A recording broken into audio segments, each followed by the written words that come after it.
Okay, it's definitely the experts. We're back for a big kaboosh, kaboosh, kaboosh, kaboosh. That's your 4th of July fireworks. I don't know. Is that how you would do automatopoeia for fireworks? How would you? Probably not. Kaboosh, Boom. boom, shakalaka. Yeah. If you're Maybe playing NBA Jam, kaboom. Yeah, I'd probably go with that. or the real Kaboosh. kaboosh, kaboosh, kaboosh. Very very low energy fireworks too. Those sound like they Yeah. get like 2 feet off the ground and just kind of haphazardly burn out. Have you had people launching fireworks in your neck of the woods? Yeah, I've been hearing them overnight a little bit here and there. I think we were talking about this before, but not like down in Madison. It sounded like, right? Yeah, I don't know. People said that there was a lot of shit going on. I hadn't heard much except the other night it was like for, I don't know, it was not very long, but I remember in the middle of the night it was like somebody's just launching some big ass fireworks for like 3 minutes and then it was done. So I don't know. It could be a totally different story in a different part of downtown here, but I didn't notice a whole lot, I guess. And tonight and tomorrow will be prime fireworks shooting time. Oh yeah, it's that weekend. Yep. So right now it is July 3rd, 2020. It's 4 o'clock in the afternoon. That's the world we're living in right now. Fireworks and hot dogs and no parades or anything. But still, hot okay dogs with and me. fireworks. Yeah, I don't know. I don't especially. I know parades are a part of this whole thing, but I think I've done enough parades. Like I've been in enough parades in my recent lifetime to just like not really care for like attending parades for a little while. Like it'll probably go away. It's probably just a lot of parade overkill in my life right now, but that was what I was thinking about the other day. I think with 4th of July here, it was like, man, yeah, I don't see myself like going to a fucking parade probably in the next Absolutely like not. I feel much stronger about that sentiment. The parade fatigue. I mean, for the same reason, but yeah, I feel very comfortable at age 24 right now, saying if I never sit down and watch a parade again in my life, I will be just fine with that. yeah, yeah. I don't know. I'm sure it'll go away like other things. Just you gotta get away from Badger Band and Tundra Line, but I don't know. Yeah, parades they're long and it's hot outside, and it's like, what the fuck are we doing out here? Did I ever tell you the story? This isn't really much of a story, but the summer I taught junior band down in Racine. It was one of the 4th of July parades somewhere, and some guy, I think it might have been Robin Voss, because that's kind of his territory down there, or his jurisdiction, or that's the area he represents. That's the word I want, or phrase. Anyways, he was, I think, either ahead of us or behind us, and I don't even know if I remember it was him, but for the sake of the story, it was him. He just came up to me, hey, are you carrying the banner? I'm like, fuck no, I'm not carrying the banner. Are you carrying the banner? I said, I didn't swear at him, but Fuck you, Robin. I was just like, I did kind of respond very snarkily, just like, no, You carrying this dick, motherfucker. no, I'm not carrying the banner. What do I look like? Some guy that carries banners? Yeah, Honestly, I probably did. do I look like a banner boy? Gee, Oh, no, that's pretty good. That's what all the 40-year-old moms are for. Yeah, or the kids that aren't that play pit percussion. Yeah, we didn't have pit percussion, and Right, but yeah. some color guard members. Yeah, so I was feeling real pissed off at him for some reason. Feeling some kind of way about Robin Voss for the way that he miscategorized me as a banner man. Yeah. I feel that. Well, It feels good every once in a while just to be rude. I share that sentiment. Not all the time, but just every once in a while when you have a I went grocery shopping like 2 weeks ago or something, and I had some food in my cart that apparently looked pretty appetizing to one of the other customers as she's walking by, and she says, "Wow, you look like you're a good cook." What the fuck? Why? Because I have spinach and mushrooms in my cart? I have not processed packaged food? Apparently, so I just kind of smiled and walked away. I wanted to say, what the fuck does that mean? You don't know me. Sorry, I have a girlfriend. Well, that's similar to just responding with something like that. Fuck, if I ever got like a serving job in the future, I think I would want to be, like if two people are like on a date or something, or, you know, clearly or somewhat, or, you know, a guy and a significant other, but just always refer to them, are you and your sister, you know, ready for whatever? Just assume that they're siblings.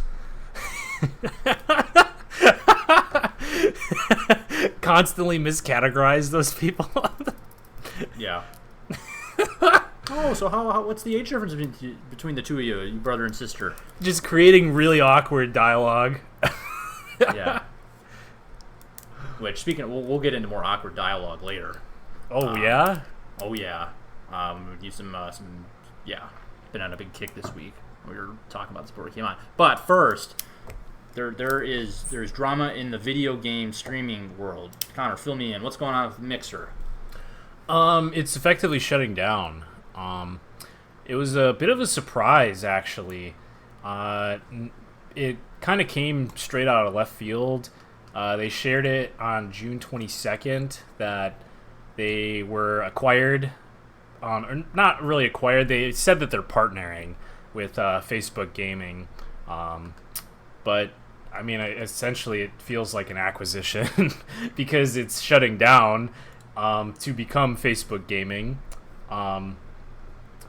So it was a bit of a surprise because Mixer is essentially in the last year or so, it really hadn't been competing very heavily with Twitch, which is right now the biggest streaming platform.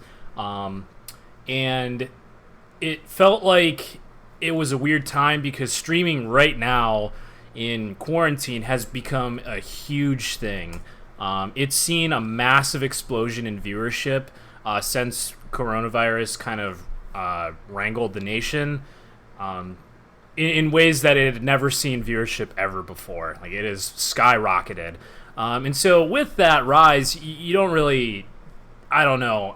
It doesn't, to me, and to a lot of other people, I guess makes sense to just cut the cord on what's essentially the closest competition to Twitch. Something that right now, or it was, I guess, before they announced this, they had two of the biggest streamers in the world with Ninja and Shroud under contract. They went after them when Mixer was originally launching to try to garner some viewership away from Twitch. They signed these two dudes who are basically the 1 and 2 of viewership on streaming platforms to Mixer.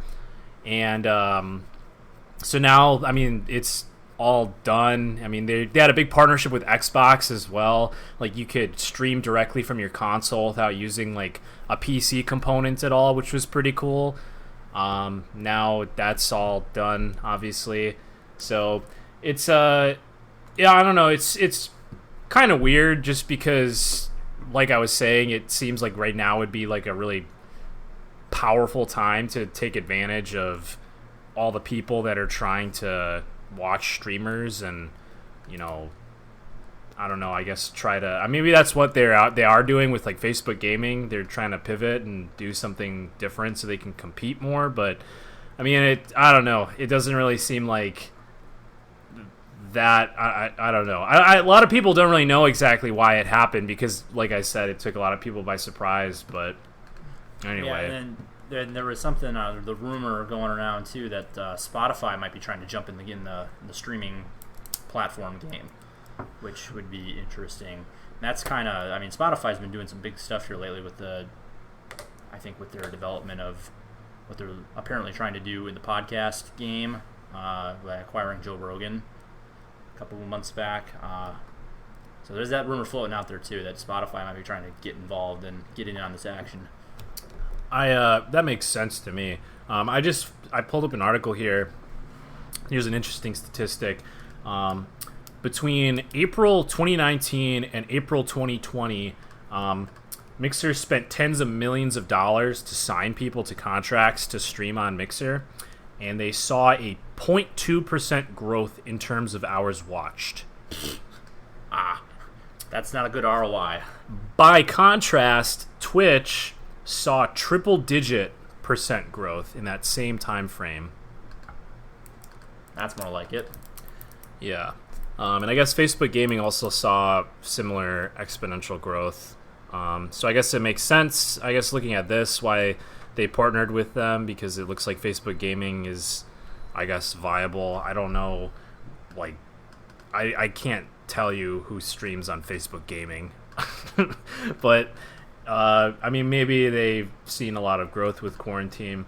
So where does that leave you? Because you were on Mixer. Now where are you pivoting to with your streaming stuff? I mean, I had stuff going on Twitch too for a little while. You can still set stuff up on it. I don't know. I haven't been streaming a whole lot. I figured out that if I really wanted to capitalize on streaming, I'd really have to get a rig here, because the internet here isn't very good. Makes that 720p quality doesn't quite pop. But I have been checking out a lot of Twitch and just seeing like what other streamers are doing. It's certainly something that I didn't really explore a whole lot until very recently. Just because I know the world of Twitch is like a really weird and unique place sometimes, and like you can really like it has like literally everything on that platform.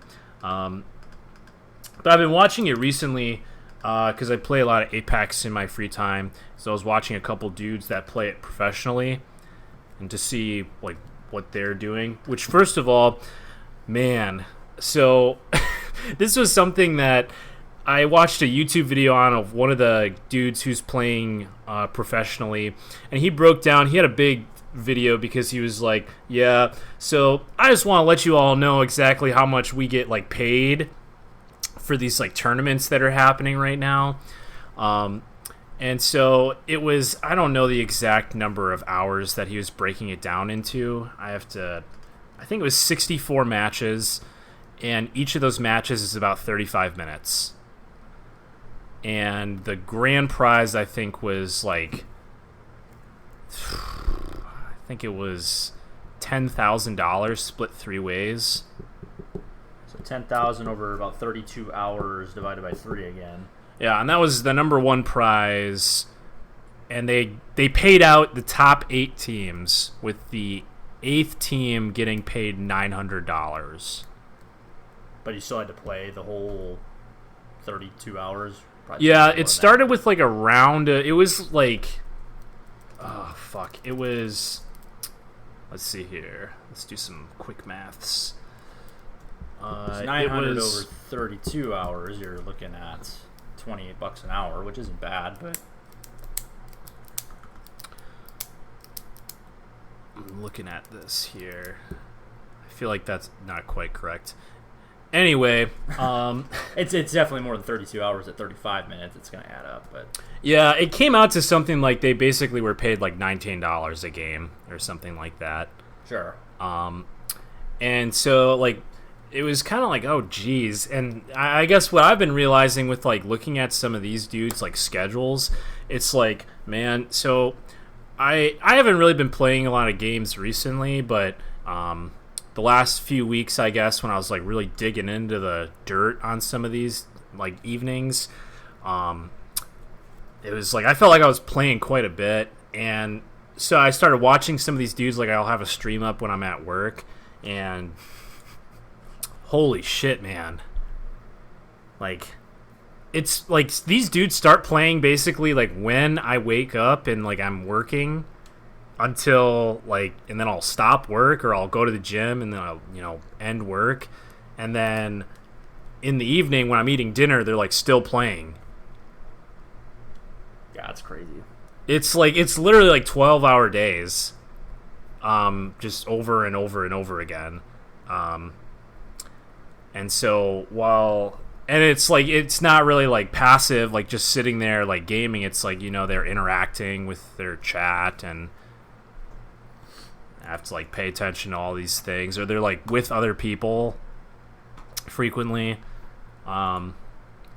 Yeah, it was kind of nuts, just like like recognizing the scope of like what these dudes do. And like, I don't know what their contracts are, because a lot of them play for like teams, so it's very well like, some of these dudes might be getting paid enough, and like a lot of these people are pretty young, so I don't know, you don't necessarily need like money to like buy a house, but enough money to like live comfortably, I guess, as like a 20-year-old, 21-year-old. It's a much different lifestyle than 30, and I have a house and kids, yeah, exactly.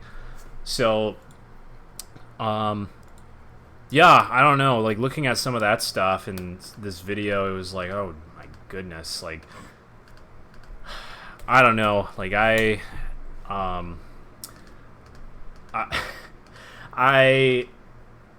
it was very eye-opening. There's a lot of fun stuff that was on there, and it's a lot more entertaining to me now that I kind of understand the platform a little bit better.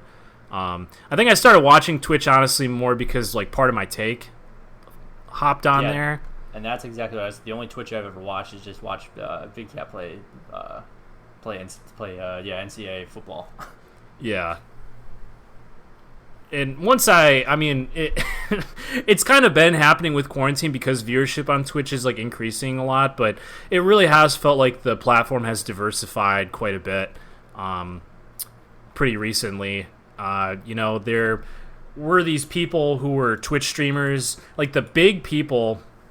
Like I guess I don't know what you felt about the Part of My Take episode when they had that Nick Merckx guy on. I thought, yeah, like as someone who's very much outside of that world, and you're obviously, as you're just kind of as you've been talking about it, you're much more. I mean, you know a hell of a lot more about the whole gaming and Twitch world than I do, but that was pretty enlightening to hear him talk about kind of what it is, what his days are like, and just kind of hear it firsthand from as somebody who doesn't know anything about it. I was very much in a similar position as Big Cat and PFT, where they're just like, we're gonna ask some really dumb questions because we don't fully understand this. Yeah. And it's I mean, he's like one of the dudes that has like made it on Twitch. Like he gets like he has to be like top 10 on that platform. And so and I can just from that interview I can see why he's a compelling person to watch stream, because he's extremely very, very energetic guy. So I can see how like on a video game stream how that translates, and that makes for a fun watch, just as a personality, regardless of whatever the game is. Yeah. Yeah. I mean, it's pretty crazy how these dudes, like, it's just once you get like the viewership and stuff, I mean, you can just like corner the market. Like you can post videos on YouTube so that you can collect ad revenue. I mean, you do the same thing on Twitch. Like you can also collect ad revenue on there, but Twitch has this huge market for people that just donate. Like that was something I noticed, I guess, with these like bigger streams, not even like quite that big, like at Nick Merckx level, where he's like, he has hundreds of thousands of fucking viewers in, months of time span. Even on some of these like pro gamer stuff where it's like you have maybe like 800 people watching at a time. I mean, they're just like not rolling in money, but like, I mean, every like couple of minutes somebody's donating some kind of money. Like it might not be a lot, but like people are, it's like, here, have a couple bucks. And it's like, holy shit. Bucks here and there over 12 hours, however many people are watching. If I don't know what percentage of people on Twitch are donating, but if it's like 25%, that'll add up. Yeah. Yeah, it's kind of crazy. But yeah, it certainly takes that guy that they had on PMT. It's like he obviously has a very good personality for streaming. He just is able to talk and it feels very natural with how it moves. So I don't know. That's something too with like some of these streamers. It's like, holy shit, man. I don't know. I certainly couldn't like talk into a mic and like talk about anything for like 12 hours. Like, well, I mean, I could. It wouldn't be a fraction of as engaging as what he would be. Right. Would be. Some other Twitch news, though, that before we move on from this, is so speaking of like top 10 streamers, there was a top 10 streamer. I think they talked about this on PMT actually, with Dr. Disrespect. I was just on his subreddit, and they were talking about that rumor, the Spotify rumor. Oh, that he was moving to it, and that's why he was potentially axed. Yeah, it's interesting because it still hasn't come out exactly why he was dropped, and I mean it is a big deal because I mean I think lifetime views he had like 144 million, something like that, just a crazy number. He was one of the like OGs of Twitch, and he's been around forever, and I mean he certainly has been like, so it's interesting how Twitch has been integrated with like gaming marketing, honestly. A lot of people, whether it's like people that post YouTube videos or people that stream on Twitch, it's been tied pretty hand in hand with promotions for like new games that are coming out. Like like gaming companies target these streamers now, and they like will pay them money to play games so that it's getting the traction and attention of like a pretty big fan base. That's actually what I think Apex did that at the very beginning of when their game came out. They like paid a shit ton of fucking people because it's their company Respawn is owned by EA, so they have a lot of money, and they paid like every single big streamer to just like play their game for like a month. Now like, this just sounds play like our Instagram game. That's the same thing as Instagram influencers. It's exactly the same thing. Whatever. That makes a ton of sense. Yeah. So it's I mean it's a big deal because he is like, I mean his influence is huge, obviously, with that many viewers watching his channel. So yeah, I mean there's not really a whole lot to talk about with it, but it is interesting just because he was up there in the same sort of echelon as that other guy, where he's getting like hundreds of thousands of people that regularly tune in, and obviously he has an entire fucking subreddit devoted to his like following, so he certainly has a ton of influence. So I'm definitely following that to see where that goes, because if it is like a weird, it was a contractual thing and he's moving to a different platform and was caught, or something there, it'll certainly make for a pretty big news story once that if that platform does emerge here in the near future. Yeah, man. Actually, like the last day or two, I've been thinking about trying to get some sort of streaming rig set up, just to do it very casually. I think similar to what you were doing when I play Madden, because I'm playing Madden 2008, so I don't know what the market for that is. I'm sure it's not great, but it's just one of those deals where like, well, fuck, I'm gonna be playing this game. I want to put in however many. I haven't played it in a while. I've been cycling through some other stuff, but like, fuck, I'm playing this shit anyway. Might as well make content out of it for no one, maybe, or maybe somebody, or special someone, very special someone. Well, I mean, yeah. So I've been meaning to do some research on that, see how I would need to do it. I don't think it would be terribly complex, but no, you basically just get a capture card is what it's called, and you just hook it up to whatever console you're using, and then hook it up to a PC, and you just take that it basically just takes the input from your TV, and it you then stream on like Twitch or whatever. Sure. Well, look for that in the coming whenever. Yeah. Hell yeah. You can follow me do my 30th iteration of franchise mode. On Madden 08. Yeah. Yeah.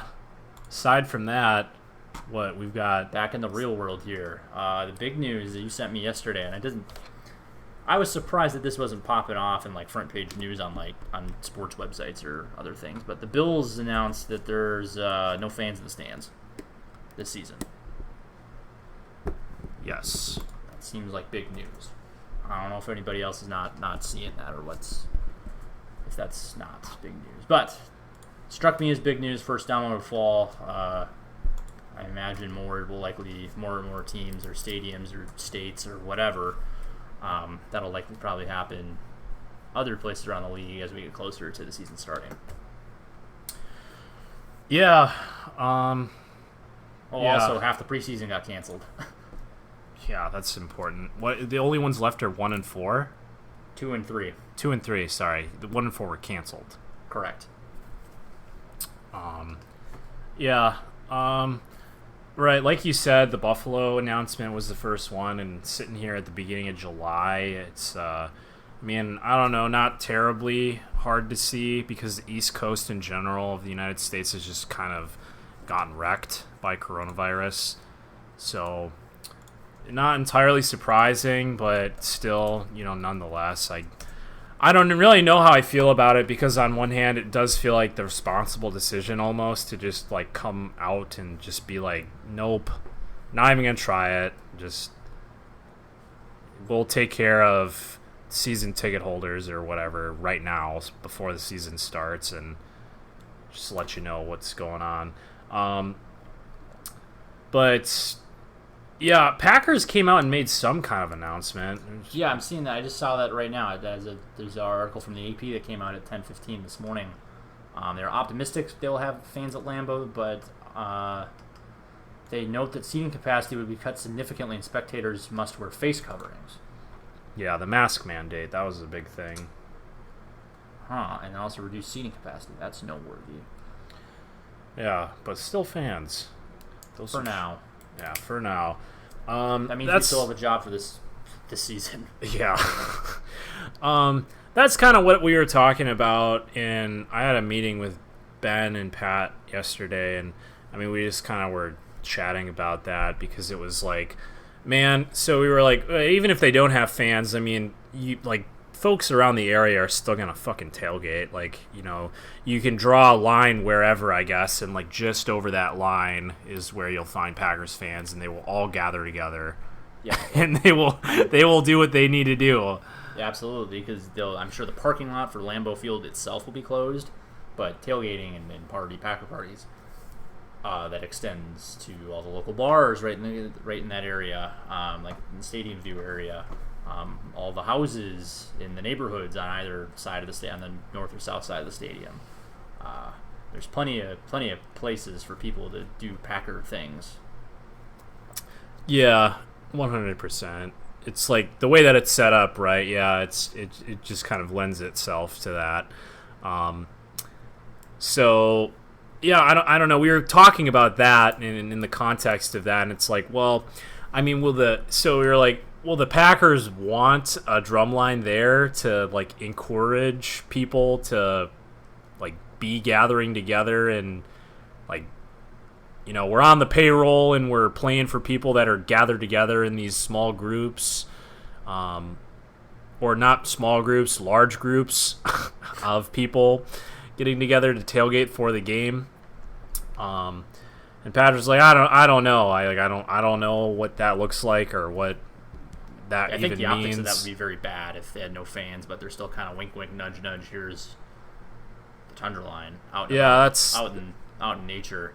Right, exactly. I think that's exactly what he's saying. Shit, what was I going to say? Also, I had another point, and I'll come back to it when I remember it. Okay. Yeah, so it remains to be seen what exactly that'll... Oh, sorry, I remembered it.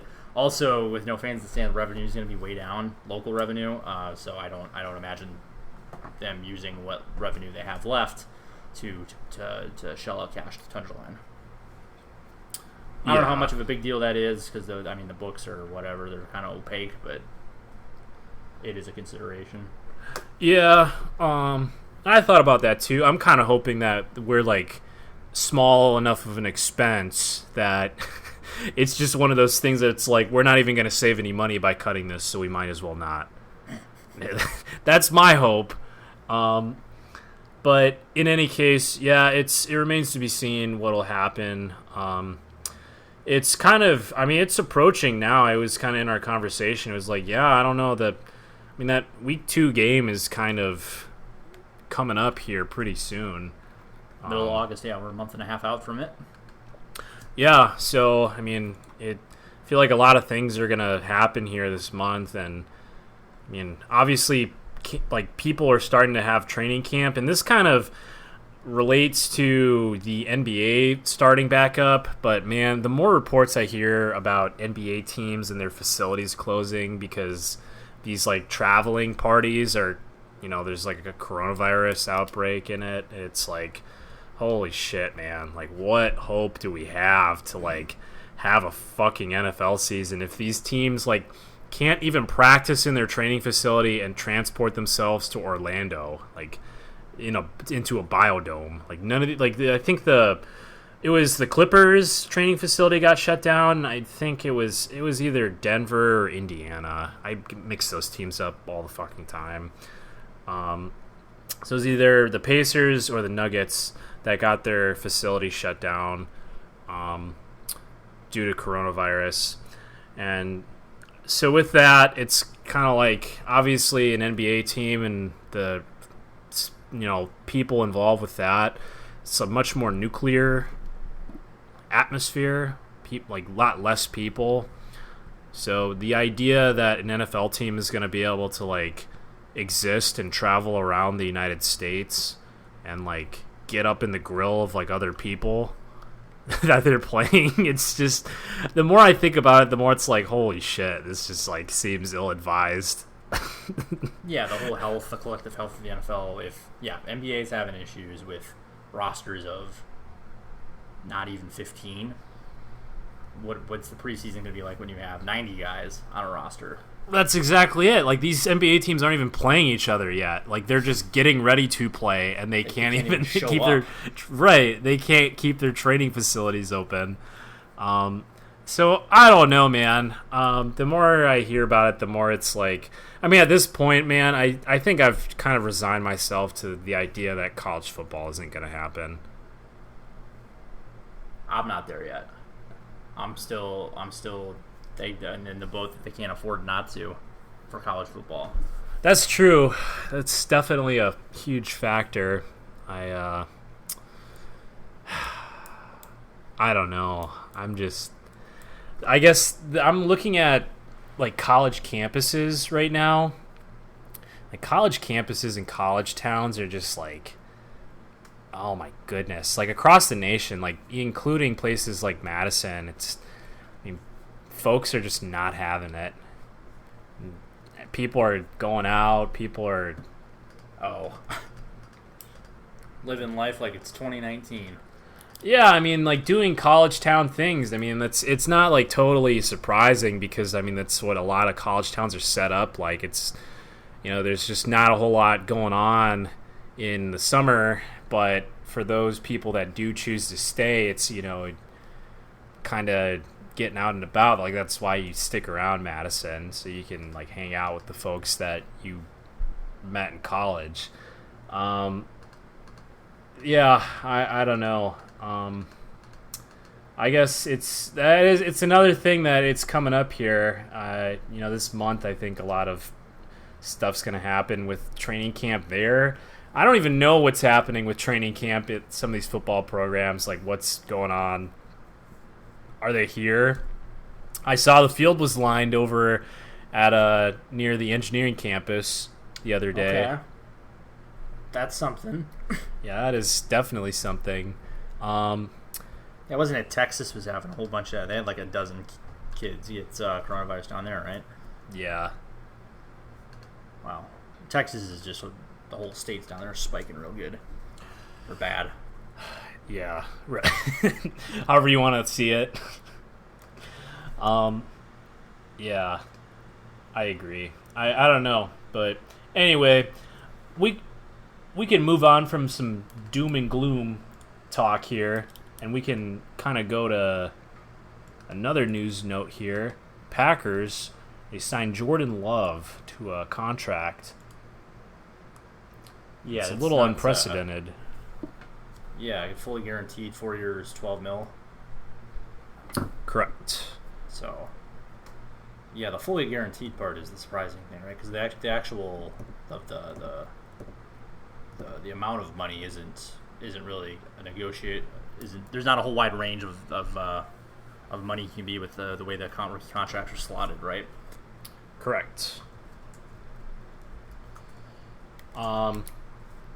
Yeah, I'm just real quick trying to look up rookie contracts here.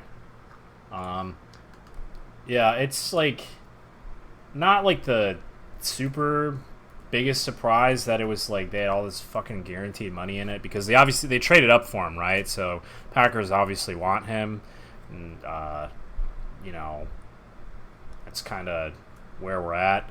I'm looking at Joe Burrow. He hasn't signed a contract yet. He's expected to sign a 4-year deal worth $36 million, including a $23.9 million signing bonus. Don't know how much guaranteed money's in there. Probably not all of it, but... So, yeah, with Jordan Love, and I think you were talking about something, and we were first texting about this. How does this contract break down? Does it escalate, or is it front heavy, or how does the actual year to year contract escalate or de-escalate or stay the same? Let me pull up Spot Track here. Boop.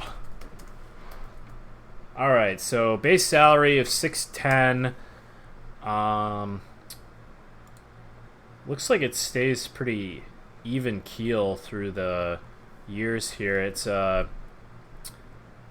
looks like it escalates through the years. Base salary here goes up. The signing breakdown is okay. So the signing bonus is just prorated over the 4 years, the length of the contract. Yep. So his $6.5 million $6.5 million signing bonus. That's divided by 4 and spread out amongst those 4 seasons, which makes sense. So it escalates like a normal contract would. Yeah.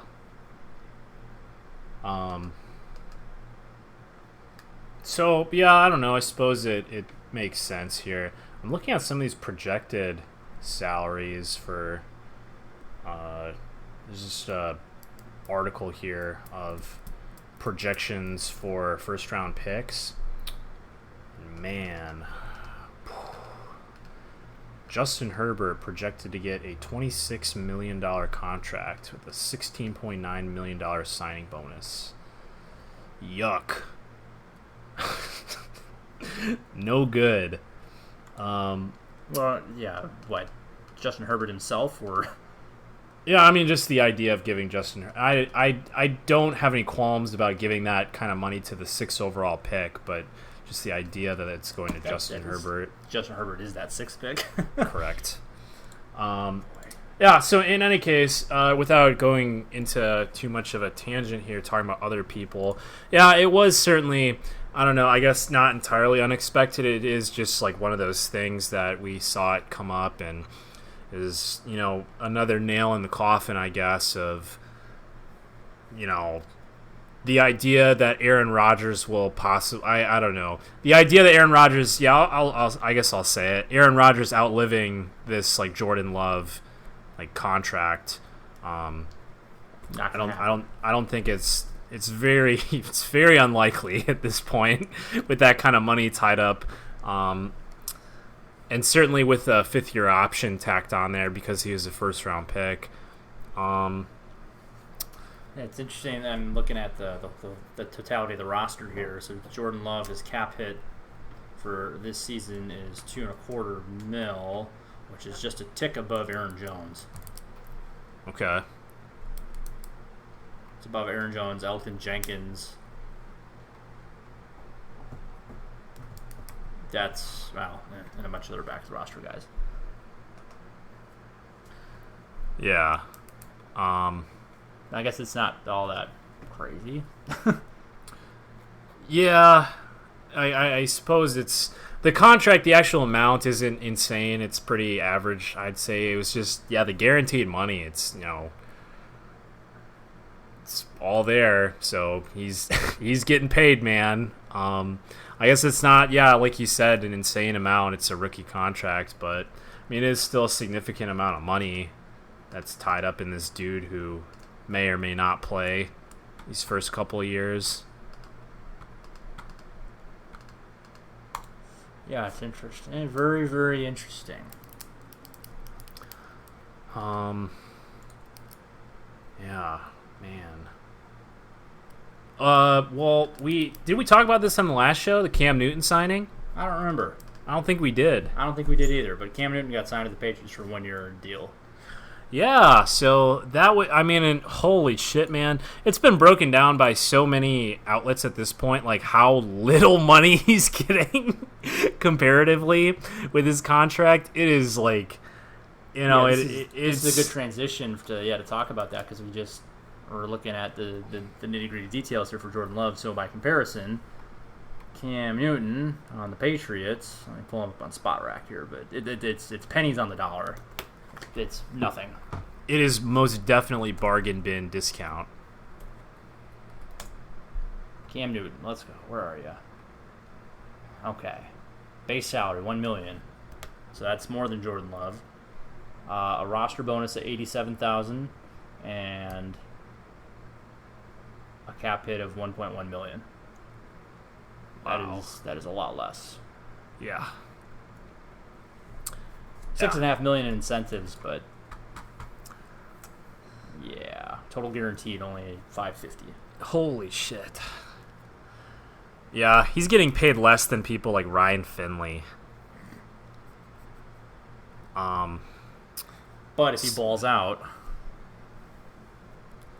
then he's getting paid a lot more. Yeah.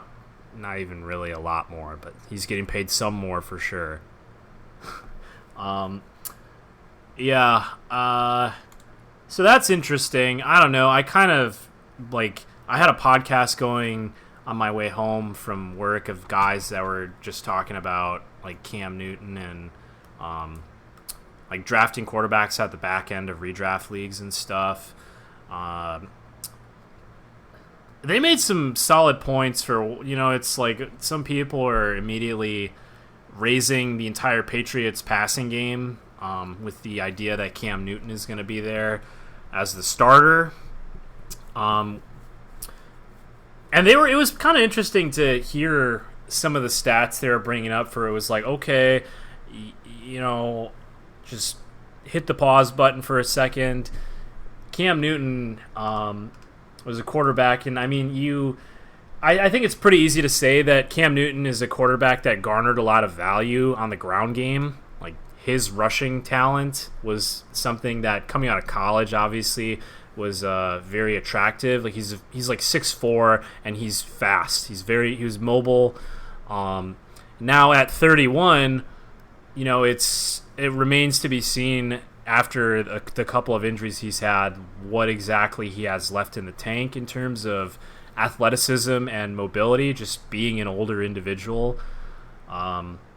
They did point out that there was only one season out of all of his seasons where he threw for 24 plus touchdowns, and it was his statistical career year, and besides that he's never returned to form. Yeah, there's some good stuff I heard some people talking about this week, how Cam Newton doesn't up on a surface doesn't seem like a great fit for New England. He's a deep ball passer, and the New England offense is not a whole lot of deep balls. It's a lot of timing stuff with the smaller slot receivers that they have, and they don't have a great deep threat on that roster. But they're very good using the screen game and getting the ball to the running backs like James White and whatever. So on its surface, it doesn't seem like a great fit, but Bill Belichick definitely gets the benefit of the doubt here.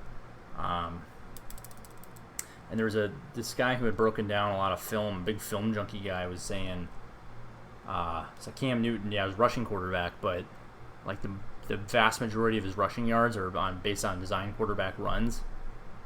as opposed Yeah. to picking up big chunks of yards and scrambles. He like almost never actual scrambles out of a called pass play, which was interesting because usually when you think of Lamar Jackson able to he's obviously an upper echelon athlete that's kind of above and beyond anything that we've ever seen. Or even like Russell Wilson. Yes, yeah, Russell Wilson. Yeah, they did a lot of that read option stuff when he was younger, but I don't think they do nearly as much of it now. But he'll kill you on in the quarterback scramble game. Yeah. Right. Yeah. So that stat I think is pretty telling as well. It'll be interesting to see what Bill Belichick cooks up with that in mind. That Cam Newton may or may not still have wheels. Or do they completely go and retool the offense completely and take a whole bunch of the concepts that like the Ravens were doing last year with a lot of having the quarterback be very involved in the run game, stuff that they could not do without Tom Brady. Right. This will be fascinating to see what Bill Belichick and Josh McDaniels do with this completely different styled quarterback. Yeah, and I am interested because, like I think you mentioned it earlier, but their receiving core is nothing. It's nothing to shake a stick at. Fuck. Yeah, I don't really know how to phrase it, but it's like, holy shit, man! You've got like 32-year-old Julian Edelman heading the receiving core. You've got N'Keal Harry, who was a rookie drafted in the first round, I think, last year, who didn't do much last year. A lot of it was due to injury, but when they didn't have receivers last year and they called him up, and he still really wasn't doing anything. Philip Dorsett was on the team. I think he left at this point. He's never done anything in his career. He's not. I'm tired of all the Philip Dorsett guys out there telling me that he's got as much raw talent as anybody else. Yeah, absolutely not. He's a first-round pick, and I don't know, what has he done? Anyway, they have Mohamed Sanu, who they traded for in the middle of the season. It doesn't really inspire me. Kind of lackluster once he got there. Jacoby Myers, did he do anything for you? No, he's one of those Bill Belichick dudes where I was like, oh, this undrafted dude who's just seemingly producing, even though he was undrafted. Isn't that awesome? They have Marquise Lee there. Okay. Cool. Forgot about his signing. I don't know. Yeah. So anyway, they got Demaryius Thomas. Do they? I don't know. They did. I don't think he's on the team anymore, man. Well, he was signed last year. He might not be on the team anymore. Yeah, you're right. Yeah. So they have Damiere Byrd, who was on the Cardinals. Anyway, so we're just naming names at this point. We're just reading the roster. Yeah. Looking at these folks, though, it's like, I don't know. It's interesting because Cam Newton also didn't necessarily have inspiring wide receiver cores when he played for the Panthers. So he's got that going for him. But, yeah, I don't know. I don't know what to expect. It's interesting that you nabbed him in our fantasy draft for basically nothing. He was in the last round. Yeah, literally the last round of the draft. So that's, I think, excellent value, certainly, to get him there. But in terms of, like redraft leagues, it's like, fuck, They were discussing it was maybe I'll ask you, who would you rather draft in a redraft league? So redraft, Joe Burrow or Cam Newton? Cam Newton. I think actually, I don't know. I was just gonna say I think the team's better. Yeah, the overall team with New England is better, but we just got done listing how the skill position is lacking, to say the least. Yes. But, man. Boy, that's a tough one. Yeah, I think I'd go Cam just because I give the benefit of the doubt to the New England system, whatever that ends up being, whatever that offense looks like. I think they also went Cam, and it was close. Yeah, it was, basically, I think their deciding factor was just the beginning of the schedule between Joe Burrow and Cam Newton. Cam Newton has a easier beginning of the season than there's that, Joe Burrow. Also, this offseason is not necessarily conducive to making the transition from college to the NFL. Correct. With the lack of well, the already lack of practice just because of the way CBA is now, as opposed to 10 years ago, 15 years ago. And then also, it's all being done virtually, which I don't think is going to help anything. But, yeah, redraft league, I'll go Cam for sure. Yeah, and I think I'm definitely there too. Yeah. So anyway, that was kind of some interesting news. Just to see that he finally got signed. It seemed like, I don't know. It seemed weird going into the season. It was July and he got signed, but they were talking about the Bears, man, and it was interesting. They brought up a weird conspiracy theory with that. These are also guys who, it wasn't entirely unsurprising that they brought this up because they were also dudes that, they were convinced that, Ryan Pace and Matt Nagy were tied to Mitch Trubisky and the idea to trade up for him.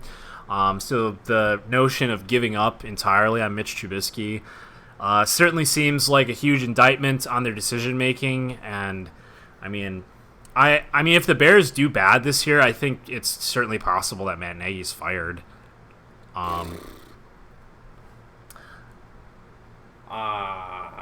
Possible. I think you would probably get rid of Pace before Nagy. I don't know. I mean, the offense was super shitty last year. But it was so good the year before. Well, exactly. I mean, that's the idea that fantasy analysts are looking at a lot of Bears offensive pieces and hoping that it regresses back to what it was in 2018, not 2019. But yeah. Holy shit, 2019 was bad. It was very bad. So this is what this conspiracy theory was. It was they signed Nick Foles to this big ass fucking contract, right? And they did not sign Cam Newton, even though Cam Newton, as we see now, was signed for absolute peanuts by the New England Patriots. And the rationale was that going into the season here, between Nick Foles and Mitch Trubisky, there certainly seems like there's a pretty even quarterback battle there that's going to happen, and it's certainly possible that there might be multiple switches in the course of the season. But if you installed Cam Newton as the guy, like, Cam Newton is the guy, right? Like, Cam Newton's starting over Mitchell Trubisky. So the idea is to bring in someone who's comparable to Mitchell Trubisky in skill level, so you can kind of flip-flop back and forth? Kind of. Not the idea that you really want to flip back and forth, but the idea that, like, you're not going to put a guy there who's just going to make your glaring mistake of a draft pick look like an absolute fucking disaster. Rather, you get someone who is, again, comparable to Mitchell Trubisky, and then you can say, voila, look at Mitch isn't that far off. He's as good-ish as Super Bowl MVP Nick Foles. Correct. So in the doomsday situation, I guess, that you have to offload Mitchell Trubisky and basically throw your number 2 pick in the garbage, you're not putting him face to face with Cam Newton in the sense that, like, Cam Newton could ball out with those pieces on offense. Allen Robinson, Anthony Miller, the ghost of Jimmy Graham.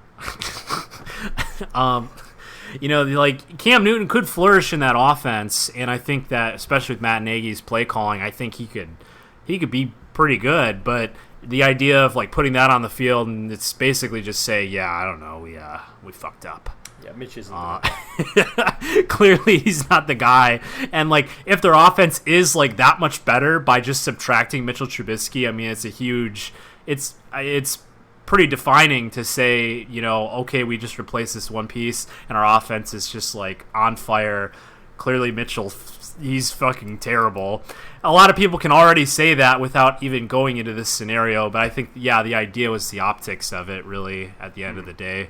Which I get it, but it's in the interest. If at the end of the day your goal is to win, it's dumb. You're basically just mortgaging this year just to kind of save face, kind of.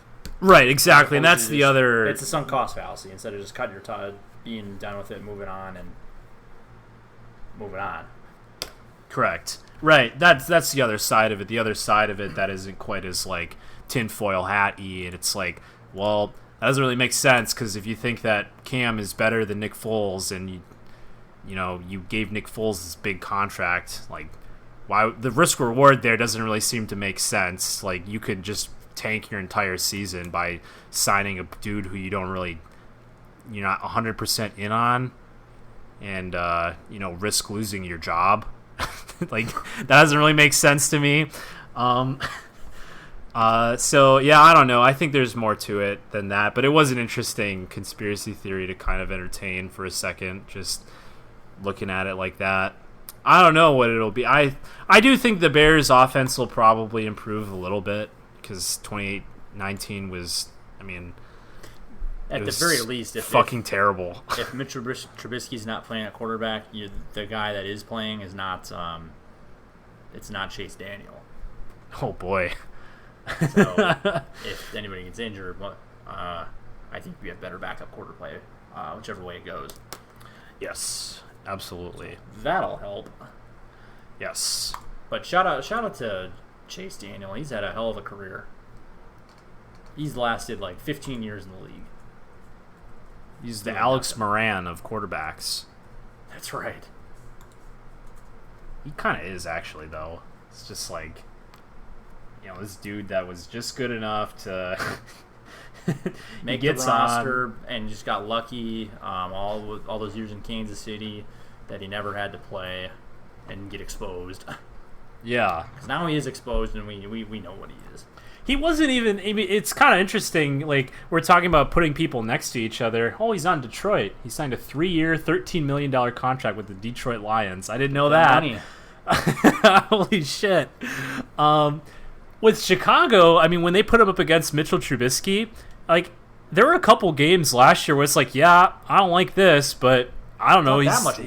He kind of manages the game a little bit better than Mitchell. He's not gonna throw a fucking interception because all he's doing is checking it down to Tariq Cohen or Taylor Gabriel. That's all. Yeah. That's all he's doing. He's not doing anything great, but he's not turning it over. Yeah, here Tariq Cohen, take this swing pass for 2 yards. Yeah. Exactly. You're not gonna win games, but he doesn't look like an absolute dumpster fire out there. He also doesn't have the second round pick, like the overhang from all that draft capital. He's just a dude. He was on a 2-year $10 million contract. Yeah, this guy's been in the league 11 years and has thrown 7 touchdowns and 5 picks. Holy shit. That's it. Wow. He is Alex Moran, man. This is the dream. But, man, this dude, I remember watching him in college at Missouri when they were rolling in 2007 and 2008. He's fucking good as hell. Wow. What an extraordinary career. I'm glad we explored this. I had no idea. I knew he'd been in the league for some time, but he played in his first. Oh, I guess he was only in Kansas City 3 years. First 3 years in the league was with New Orleans, and he played in just about every game. I guess I think he was holding though. Yeah, that's back in the day before the punter became the holder. So he did play, but yeah, started 5 games in his career. 3 of those in the last 2 years. Amazing. Wow. He's made quite a bit of money. Yeah, man. 3-year, $21 million contract with the Philadelphia Eagles. Jesus Christ. Yeah, what's his career earnings? Shit. Chase Daniel. Career earnings. It is. He, over the course of his career, 34 million. Total cash. You love to see it. Total, are you looking at total cash here? Yeah. Yes. Oh man. And after the Lions, it's projected at 47 million. Well, now hold on a minute. Is that pre-tax or that's probably pre-tax? That's probably pre-tax. All right, let's go to Investopedia.com. Well, should have signed with the Dolphins. That's right. Dolphins are one of the Texas teams. Tax brackets. 2020. I've been doing a lot of research on this. So what's his yearly income? Like $3 million? Yeah. No, well, in other words, over 518, 518,000. Correct. He's over that. Okay. So what's 37% of? Take out a cool 37% of Chase Daniel's career earnings. That's still a lot of money. As it turns out. Times 0.37. No. Times 0.63. Okay, yeah, it's still a cool 21.6 million in after-tax salary dues. Yeah. And I mean, those first couple seasons, he doesn't, with the Saints, those first 4, he doesn't exceed 500,000. Yeah, as an undrafted free agent. So, I mean, that's probably not a whole lot of money saved there, but boy, that Kansas City contract and that Philadelphia contract. Ooh. Yeah, I mean, really, that Philadelphia contract. And this Lions contract still is, like, pretty substantial. That's more than Jordan Love. Yeah. So that Jordan Love deal doesn't look so bad anymore. All of a sudden. Yeah. Wow, this guy. God damn.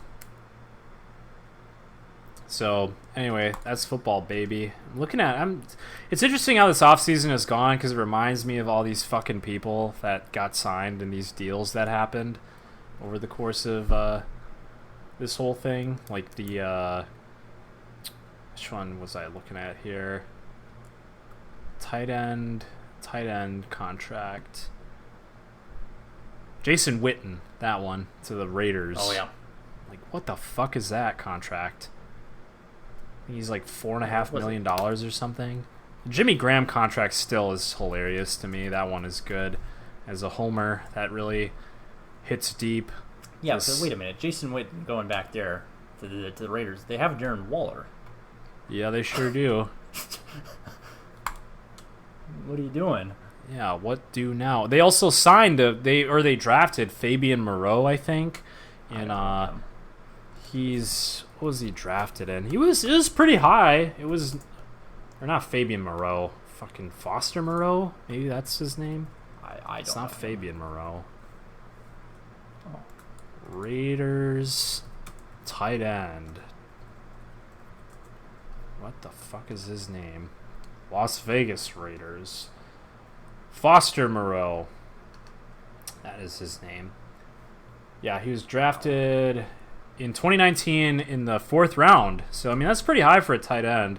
Yeah, and then he signed Jason Witten. Like, why not? Like, why? What do you mean? This fucking guy. He's not, like, getting paid nothing. You know, it's like he's still getting paid, like, okay amount of money. He's 38. Anyway. Yeah, some of these contracts, man, it's just like... What the hell? Like, some of these dudes he's getting paid more than... I'm looking at this Jimmy Graham one right now, and okay, he's making less than he did for the Packers, but not that much less. And also, he's still getting paid a lot. The Seahawks before. He was the highest paid tight end, I think, at a time during his tenure here. Yeah, based on past production in New Orleans and even Seattle wasn't what it was. He wasn't what he was in New Orleans when he was in Seattle, but he was still very productive. And then Green came to Green Bay and just didn't do anything. Whoa! Let me just stick an arm out and try and one hand this catch in the end zone. Oh, can't do it. Stop doing that. You're not good anymore. You're not good enough for that. Not athletic enough. Yeah. It's Mr. James Graham. Yeah, maybe they list his agent right here on Spot Rack. Jimmy Sexton. I should DM him and be like, hey, how'd you get all that money? Hey, you're pretty good at doing this whole agent thing, huh? Here to comment. Yeah, fuck. Yeah, so anyway, looking at some of these deals here, it's just like, oh my goodness. You know, I don't know. I understand that I know very little about how this like market works, and what actually goes into negotiating some of these deals. But that deal in particular, I think maybe it just sticks with me because of all the bullshit from having Jimmy Graham on the Packers. It's just man, out of all the people on the Packers that I found myself complaining about, I think Jimmy Graham was on the receiving end of it 90% of the time. Just fuck, man, I hate this guy. This dude just fucking, he pulled through in the playoff game against Seattle, that controversial catch. But it's just fuck, dude, we are paying you so much money. And it's every single time he caught the ball, it's there's a $10 million man again. It's Jesus fucking Christ. $10 million each year? You've got to be kidding me. Every time the ball went to him, it was so stressful. He looks so unathletic out there. The way he jaunts down the field is holy shit. I know it's just an optical illusion because he's just a big guy, but it's just fuck, man, you look so slow compared to all these yeah, he didn't look that slow in the dome back in New Orleans. Or even Seattle. He looked fine. It was he looked fast in that neon green. Yeah. I don't know. It was just him getting paired up with some of these linebackers. It's fuck, dude, these linebackers are shutting you down. Case closed. It's fuck. See, we don't have we don't have a safety on you. We don't have they don't have to throw out their nickel package to make sure it's oh fuck, Jimmy Graham's out there. Got to put a fast guy on him like they do with Travis Kelce and fucking Zach Ertz. Zach Ertz, George Kittle. These dudes is fuck, we can't put a linebacker on him. He's too fast. You can just put a big burly linebacker on him and call it a day. Yeah, put fucking defensive lineman on Jimmy Graham. He's locked down. Fuck. Yeah, let me just drop my D tackle and run his own blitz. Yeah, fucking Chris Jones, put him on him. Jesus. Don Terry Poe. Yep. Kenny Clark, you got him. Kenny Clark. Just cover Jimmy Graham. Yeah, honestly, I think Preston Williams could probably cover Jimmy Graham. He probably locked him down in practice all the time. Oh, just man all day. Anyway, so yeah, fuck. I don't know. Clearly, we feel some kind of way about Jimmy Graham. It's another side tangent thing I want to bitch about. Greg Olsen too, man. Fuck, I just want to include that before he got out of the tight end room. Yes. Fucking Greg Olsen went to Seattle after they have 70 tight ends there too that are completely viable, and they signed fucking Greg Olsen to a $7 million deal. Fuck. Anyway, the floor is yours, Sam. Packers subreddit. There was a highlight of a game from Christmas past, as they often are on there. And some guy, the first comment had nothing to do with the highlight. It was just a guy saying, low key, we were the Packers were the best team in the NFC last year, other than the 49ers. And then he said some other bullshit, and I was like, yeah, okay, other than the best team in the NFC, we were the best team in the NFC. Yeah, other than the NFC champions. And it wasn't it was us with the runner-ups. Dude. It was not close. I mean, yeah, if we just get rid of, other than the best teams in the league, we're the best team in the league. Well, it's hard to fault that logic, man. It's what happened. That was the fucking standings. That's how it works. That's why we didn't win the Super Bowl or go to the Super Bowl. Yeah. Do you think that the Packers would have held their own against the Chiefs in the Super Bowl with Patrick Mahomes? Maybe. I don't like to picture it. I'm not confident. I don't know, man. It's looking at some of these fucking teams. It's were we better than the Saints? Probably not. Were we better than? We already talked about the Niners. We're not Absolutely better than not. them. We were clearly we were not. Are we better than Dallas? I'm trying to think of some of these teams that were Minnesota, apparently, because we beat them twice. Yeah, I would not have felt good about a third matchup with them. No, both those wins were really. Are we better than the Lions? Yes. Barely. Yeah, right? I mean, even that team, that garbage team, and we barely won against them both times. Again. The only team in NFL history to trail for 60 minutes in both games and win. Yeah. Both did not lead a second in the game until the game was over. God damn it, dude. Those games. Remember that Bears game, the home one? The one where we were really excited about the beginning of the season because we were excited to see what Matt Nagy was going to bring out to Lambeau. And No. not the season opener? No, not in... No, the one in Green Bay, the one that they... Well, that's right. The season opener was a different just bag of ass. But, no, the home game in... Oh, right. That wasn't in Lambeau. Yeah, the Lambeau one where the Bears damn near ran the Stanford band play and tied the game at the end of it after Packers were up like 21. Yep. That was, oh my goodness. And I remember that last play, and I think they could have had it scored. If it was something if they would have just seen, like one of the players would have seen Allen Robinson or something. Yeah, they just didn't, he needed to make one more pitch at the 5-yard line, and then Allen Robinson walks in untouched. Yeah, it was there. And yeah, seeing the replay of it is like, man, this doesn't make me feel very good. What are we doing? We're just stumbling and bumbling our way to a 13-3 record. Yeah, exactly. So, I don't know. Right, when we've talked about it ad nauseum that like the Packers were most definitely not a 13-3 team last year, and the stats prove that. So yeah, I mean, I don't know. Looking at some of these teams, were not very good. Like Carolina, no. Tampa Bay was weird. Arizona, their offensive line was terrible. They're gonna be good this year, man.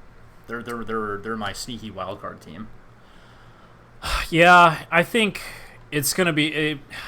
I'm a little uneasy about them because of this weird offseason.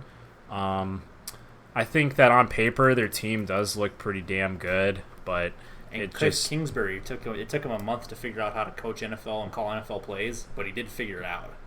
Yeah, they looked a lot better down the stretch for sure.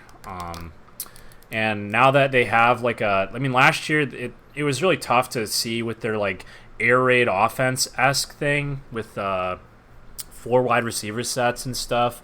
You know, he clearly wanted to run this like certain type of offense with Kyler, but like they didn't really have like a wide receiver one. It was like Larry Fitzgerald still getting like all these passes, and he's fine, but he's also like 36. Yeah, so right now they got a deal for DeAndre Hopkins, and they still have people like Christian Kirk on the roster, who he was my guy. Yeah, he was still balling. Kenyon Drake. Yeah, Kenyon Drake was a huge addition. He's going to get a ton of work. Isaiah Simmons, he's going to play a little tight end. Yeah, why not? Just put him out there. He's athletic. Hey, you can cover tight ends. Why don't you just be one? Yeah, yeah. So yeah, I don't know. I agree on the surface level that they could be good in their division or their in the West there.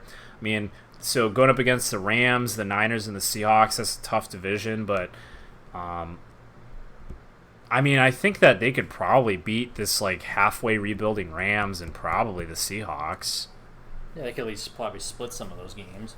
The Niners, I don't know what to make of them right now, just because it's like coming off a tough loss at the Super Bowl. I don't know. You still have a pretty solid defense, but Arizona played them tough last year. Yeah, they did, didn't they? At the end of the season, there, it was a close one. Yeah, you betcha. Yeah, so I mean, it will be interesting to see exactly what happens there. It was interesting in this podcast I was listening to. They were pretty down on the Niners' offense this year, and especially with the news that Deebo Samuel broke his fucking foot, Jones fracture. Like, who's the guy there now? The guy they drafted. Brandon Ayuk? Yeah. I don't know. Sure, Kendrick Bourne. Oh, who's the guy? Who's the fucking dude? God damn it! I had him in the league last year, and he never showed up. Dante Pettis. Oh yeah, I was gonna say Jalen Hurd. Oh, him too. Also him. Either or. Yeah. I mean they're obviously like a run offense, like run first team, and they still have all the pieces there for that. including Jerick McKinnon. Remember that guy? I do. Wow. They paid a lot of money for him. They sure did.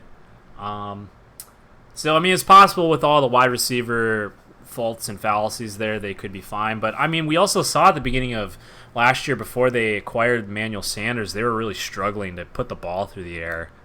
So, that's kind of what they talked about. It was like, I mean, we saw that they went out and acquired Emmanuel Sanders, and everybody was like, thank God, because their passing game just was non-existent. So now he leaves again, and then also you have Deebo Samuel, who was emerging. He's now got a Jones fracture. Could start the season, could not, but, you know, does it affect his productivity? Maybe, maybe not. Anyway, in short, they were down on Niners offense. I love it. Yeah. 'Cause I don't want the Niners to be good again.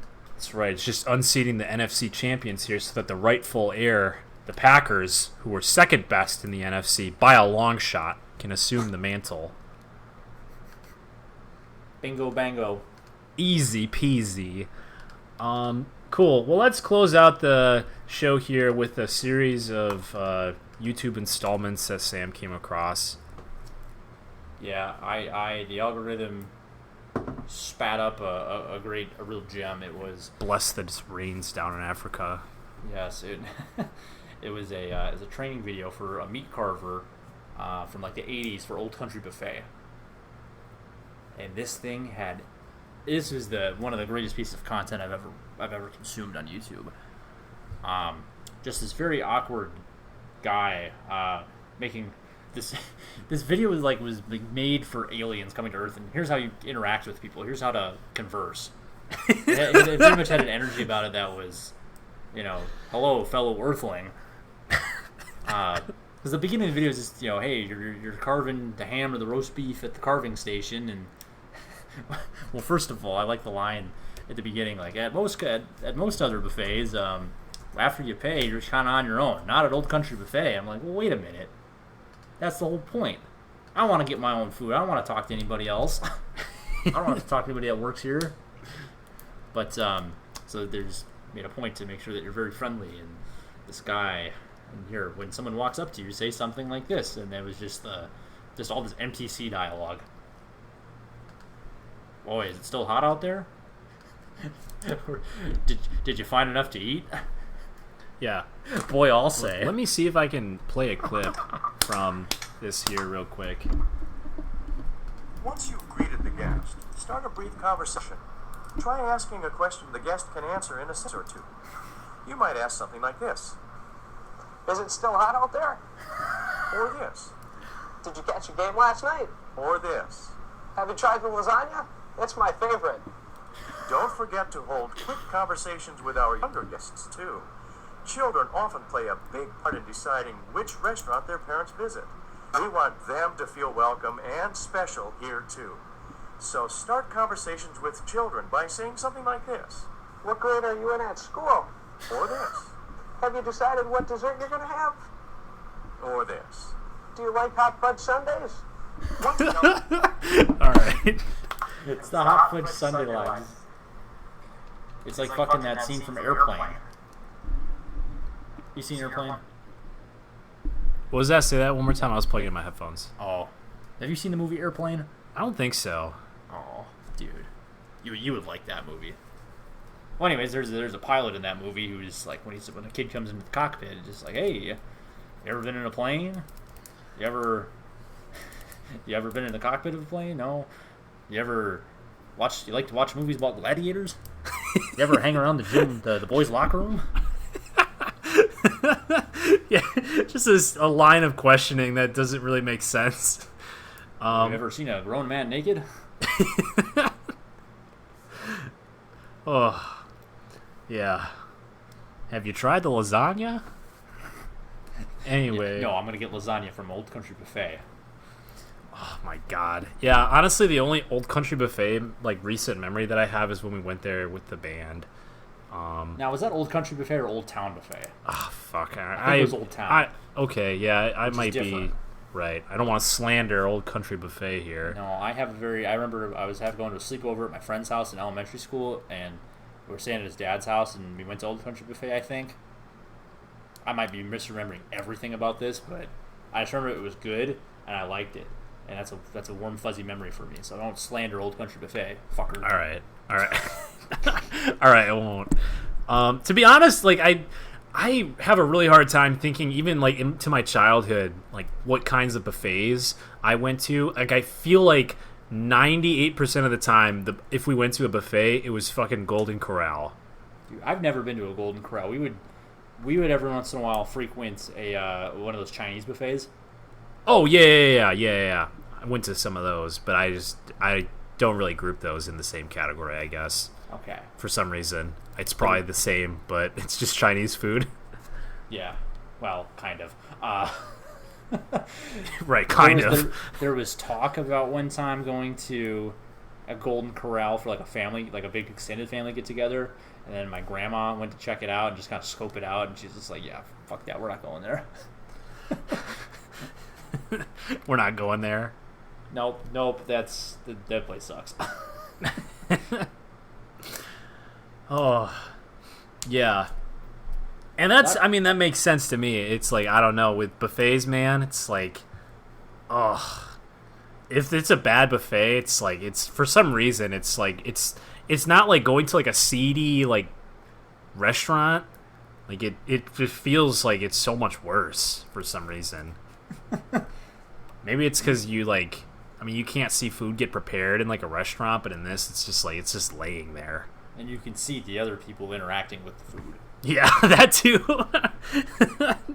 which is reason for pause. Like the preparation, it is what it is. I'll it's fine. You have to be oblivious to it because they're back of the kitchen there. But so at least when it comes out, it's probably all right. Yeah, I don't know. There's something weird too about seeing them change out those trays. It's just like, here's this big slab of meat, bring it out on the tray, or they just pour it in the bucket. It's just like, oh, okay. So that was the first training video, and that kind of opened up a rabbit hole where I was looking for other early 90s, 80s corporate training videos, and I found a couple other gems. There's I didn't send you the grocery store one. That one was kind of weird just because it was a fully stocked grocery store, which is not, well, I guess it's kind of back to that way now, but it's like, oh, a lot of people were making note of, oh, it's a grocery store that has toilet paper. Corona times. Yeah. But the other good one was there was the Wendy's one, which was just a fucking trip. They tried to make that way too cool. That was so funny. So this guy's learning how to cook old-fashioned hamburgers at Wendy's, and they put in a tape, and the tape. Well, before this, the part that I already mentioned to you before the podcast started, but they just kept hammering in this idea that the square patty that hangs over the edge. They kept mentioning like how special their square patties were, and every single time they mentioned it, they explained it with the exact same phrasing, where they somehow were able to shoehorn in like several times, we have square patties because the edges hang over the edges of the bun, and the customers enjoy that. Like, they kept explaining it in the exact same way that it felt like it was from like an episode of It's Always Sunny in Philadelphia or Curb Your Enthusiasm or something, where like the joke is just that they hammer this like weird phrase in like constantly. That's very oddly specific, and well, that's what corporate fast food is. Yeah. So there's that, and that pops up in the later here. But the once the guy pops in this training video to watch how to make his hamburgers, then he goes on an acid trip and gets sucked into the TV, and he's interacting with this super stereotypical 80s rap guy who's rapping how to cook your square hamburgers. Yeah, it goes hard. Dude, yeah. There is a lot more to that song than I immediately saw that it was going to transform into a song and dance, but the fact that like it was like somebody like was paid to write this and like perform it and record it. Oh, that was the other thing. Yeah, that other video I sent you about. What was it? What was the subject matter of that other music video? The other Wendy's one. Well, anyways, the guy like, man, hey, you're a recording artist. Someone wants you to record an album for them. Like, oh yeah, totally. Who's hiring me? Wendy's. Oh. Yeah. The man on that song sang his ass off for the. I think it was for Frosties, maybe. Yes. How to prepare a Wendy's Frosty. It was the Frosty, yes. So that one was a trip, but the Old Country Buffet one's my favorite. Wendy's is probably third. Second, though, for me is that Blockbuster one. Dude, that one was so fucking weird. Like, the tone of it was so odd, and like it. So I think I only watched part 1 here. Yeah, you gotta watch part 2 after we get done here. Yeah, I mean, I'll let you explain what it was. This is a really funny one, just because this isn't like it wasn't the way it was portrayed in the canon of the video.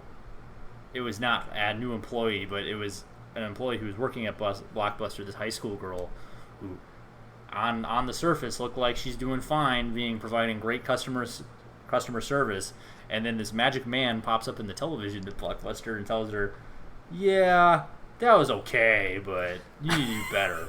And that was just the whole tone of the whole thing. He's so fucking condescending. Yeah, well, not good enough. Yeah, you did help her find what she was looking for, but you could have upsold everything.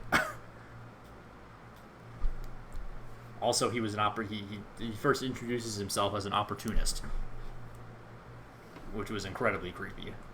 Yeah, it was the way he introduced it. Like the very first time, it was like, "What the fuck?" Like, I'm an opportunist, but not that kind. It was like, what? Was anybody even thinking? Like, what is? I don't know what I had a hard time exactly discerning like what the fuck he was talking about, because it just came across as like really creepy. I'm here to rape you.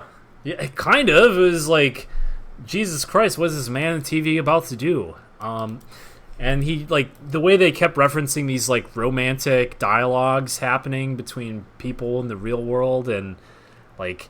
There's a whole bunch of side plots and, like, depth of the story. The actual, like, narrative of this fucking training video was oddly deep. It wasn't deep, but there was more substance to it than there ever needs to be for a corporate training material. Especially for Blockbuster. Like, what? Yeah, I don't know. Right, the whole tone of the thing was really odd, because it's just like, this girl was like, every time she had a conversation, it was like, yeah, I don't know, this feels like she's doing way more than I'd expect from any sort of video store clerk. And then, this man would appear on the fucking TV and be like, 1 out of 2. It ain't enough. Yeah, it's like, holy fuck, man, this guy, he's a fucking asshole. Makes the idea of working for Blockbuster seem like this, like, terrible, like, corporate landscape. I don't know. It certainly didn't give off the vibes that I was like, oh, working for Blockbuster, I don't know, you're there and you stock the shelves and hang out at the counter and check people out and remind people to bring their movies back at midnight on Saturday. Yeah. Pretty chill. Guess not. One of the silliest parts I thought is there's that guy that walked in and was like, oh, I'm a 60s film nut. Like, which, first of all right, whatever, nerd. And he's looking for his Woody Allen movie, but he doesn't know the name of it. But the other 8 stores he's been to didn't have it, even though he doesn't know what it is. Yeah. What the fuck? Well, right. Let me go look it up in the catalog. Fucking what? You don't have Google? Not back then. Yeah, I know. That was just more of a look at how old fashioned this is. A book with your inventory in it. Yeah. So right. The whole notion that you've researched this but also forgot the name. Oh, also somebody and the name of the movie ended up being, I don't know, something at the back of the alphabet, and then someone pointed out very, very astutely, very, that in the catalog was like smack dab in the middle. It's like, or no, I think it is something with a C in it. Like the title of the movie started with a C, so it would have been at the front of the book. Like, man, they must have a lot of A and B movies.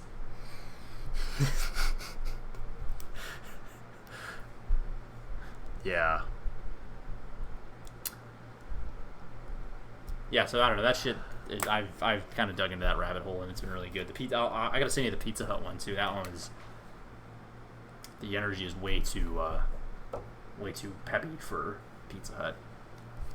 Yeah, really, maybe I think I just have to, like, take another dive into some of these things, because, yeah, these are, I mean, it's just the fact that, like, there's so many of these. I mean, I think that's, like, the thing to me is, like, there's so many. Like, there's so many of these, like, corporate training videos that are, like, so wacky and wonky. Like, this is a real thing that somebody had to, like, learn how to actually do a real-life job from. And there's so many that you just type in whatever company you want and training video on YouTube, and they're all there. Yes. Oh, and just to circle back and put a cherry on top, the best part, or the real cherry on top of the Old Country Buffet one, is the guy who uploaded it is the guy in the video. Is it really? Yeah. That's him, old Deadeye's meat carver. Goodness gracious. I didn't know that. That's really funny. Oh, he's aware. Oh, man. That's pretty good. That's all I got. Oh, yeah. Send us your favorite. If you find any more good corporate training stuff from back in the day, send it our way. Yeah. Definitely share it. Tag me in it. Cool. Well, I think that'll do it. This looks like an hour and a half here, so I think we'll wrap it up. Like, share, subscribe, comment, share with us if you think the season's going to happen. Yeah. Let's get some comments going, and let's get the chat going Yeah. with what you think's with your prediction for coronavirus is gonna be. Send what your thoughts are on Sam streaming. Yeah. Should I do it? Would you watch that? I would watch it. Would everybody in the chat watch that? Yeah. Would you guys watch it? When Would our you watch listeners just a watching stream of Sam Would you? watching TV? I've still been meaning to do a fucking really dumb cooking video. Stream it. Oh, dude. The biggest regret is I missed out on the corn syrup thing, that Bud Light marketing campaign from a couple years ago, when they were just kind of throwing all the other beers under the bus for using corn syrup, and they didn't use corn syrup. Yeah. So I was gonna make corn syrup. I was gonna take a can of corn and maple syrup. And That's so gross. Yeah. Shit. Oh, yuck. Kind of style. Yeah, kind of little how-to basic meets binging with Babish. Yeah, have the camera looking down on your hands. And that's it. We're done. That's delicious. Let me pour some corn syrup into my beer. That really enhances the flavor. All right, yeah. So everybody be on the lookout for that. And we'll see you next time. Bye.